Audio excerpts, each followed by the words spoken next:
Hello, everyone. We are breaking down NFL Week 6 on Draftkings, trying to help you win $1,000,000 here in the Fantasy Football Millionaire Maker on Draftkings.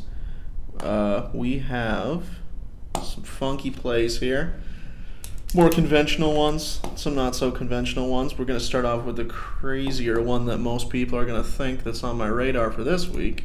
It's my boy, T.Y. Hilton, $5,000. Yeah, he's definitely sucked this year. And to boot, he's done it against some pretty awful defenses in the Jets, Minnesota, Jacksonville. But he's still the number one wide receiver on a team that I think is going to do pretty darn well this weekend at $5,000. There's one thing to remember with T.Y. Hilton: home road splits. This guy's got crazy home road splits. He's just like Amari Cooper. Love to play him at home. Not the biggest fan of playing the guy on the road. Also, still has a 23% target share on this team. One of the downsides of this guy in this week is going to be, can the Bengals keep up? Because the Bengals got absolutely destroyed by the Ravens defense in Week 5. And it's not that far out of the realm of possibility that the Colts do the exact same thing to them. So this is one of those 3, 4, 5% ownership plays that could help you win $1,000,000. Remember, this is not the place to come if you want me to tell you, hey, well, obviously not this week because he's not playing, but McCaffrey's a great play this weekend, guys. Derrick Henry's a great play. You guys probably know that already. 25, 20, 30% owned. You know, it's good if they do well on your DraftKings lineup, but it's not really helping you beat 222,058 people. T.Y. Hilton will do that if he goes off. He's definitely got insane upside to him. So, moving on to pick number 2. Washington. Another crazy one. Logan Thomas. Boy, he's burned the industry forever so far, and nobody's going to be on him this week. Maybe rightfully so, but this is not a week that has a lot of value whatsoever. This could change. He might not be as viable on Sunday morning as he is right now, but $3,300 for a guy who can get 7, 9 targets. I mean, this is also by far the easiest matchup he's had so far. The Rams, the Ravens. I mean, he's played against some pretty decent defenses.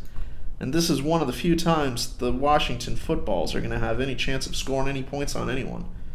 So, I don't think that is terribly awful, especially since we've already seen 2 times this year somebody win the Millie Maker with a 0 at tight end. He's probably not going to get you a 0. I think he actually has, if he gets you 13.7 points at 3.3, you got there in a big way. So, he's got higher upside than that against the Giants, who a lot of people will remember, hey, this is a team we want to streamline tight ends against. No one's going to own him. Maybe rightfully so. I don't think so. The old beer gut's telling me Logan Thomas is going to have a good game. And maybe the Washington footballs have a good game too. We'll see. Here's the obvious pick. Easy one. Matt Stafford against the Jags. $6,300. Definitely could get you there. A lot of people talk a lot of different stuff about Matthew Stafford. He's still a very decent quarterback. Against the Jags, who, they showed up the Colts in Week 1, but, boy, very, very bad defense. I think I've seen enough of the Jags offense to say, hey, maybe they're able to keep it close enough that Matt Stafford has to throw the ball a significant amount of the time. Because Matt Stafford, he's been down in a lot of these games. He's been forced to throw the ball. When Adrian Peterson is, your number 1.5 running back, however you decide to put it, he definitely could get upwards of 40 attempts, and at $6,300, it's probably going to be able to get you there, and really easy. You're gonna want to stack most of your lineups here. Super easy stacking options here. Matt Stafford, you can bring it back with James Robinson, the number 1 running back from Jacksonville. And you can decide how chalky you want to get here. Is it Marvin Jones bounce back? Is it TJ Hawkinson last year, Week 1 against Arizona, 5,300? I would play it a little chalkier, go with something like that. Pretty easy stacking options with Matt Stafford, and bring back options are decent enough on Jacksonville. He would be my favorite quarterback on the slate so far. Moving on to running back. And another guy from the footballs. Obviously, if he plays, we're not sure yet, but he's got an absolutely insane amount of talent, this guy. It's the easiest matchup of the year, as we talked about Logan Thomas earlier. Solid role in the passing game, which is, almost necessary if your name's not Derrick Henry on Draftkings to get you there. Solid role in the passing game. I mean, the Rams front seven, pretty tough. Ravens front seven, pretty tough. Cleveland front seven, not as tough as the first two, but not soft either. And now he gets the Giants. And the coaches on Washington should have seen enough out of this kid to, give him the keys to the Chevy. Let him run.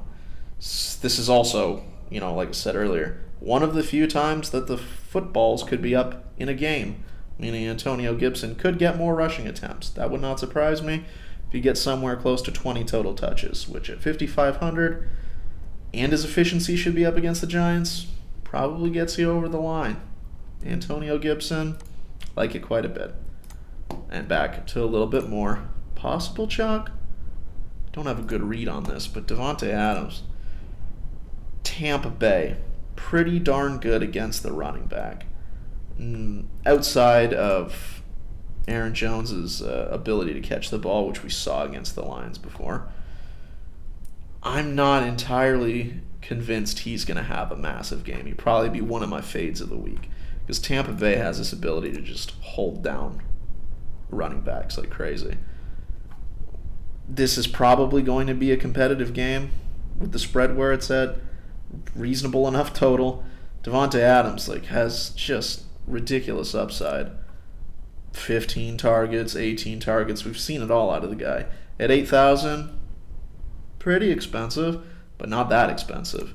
He could definitely do the same thing that he did in week 1 with 44 points and completely break the slate.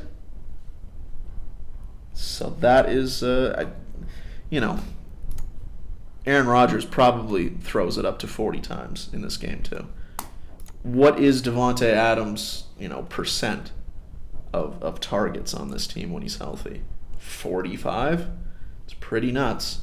So if he's getting 17, 18 targets in this game at 8K, I doubt everyone forgot about him, but if a few people forgot about him, you might be able to get him at least a slight discount, especially like I said earlier. There's not a ton of value on here. You might not be able to go up for 8K Davante Adams in every lineup, but that's where I'm going. The late night hammer, Davante Adams.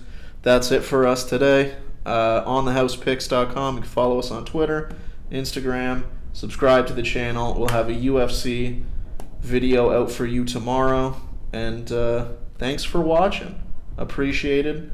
It's one of our first Draftkings videos. And if you made it this far, leave a comment, because it'd be greatly appreciated.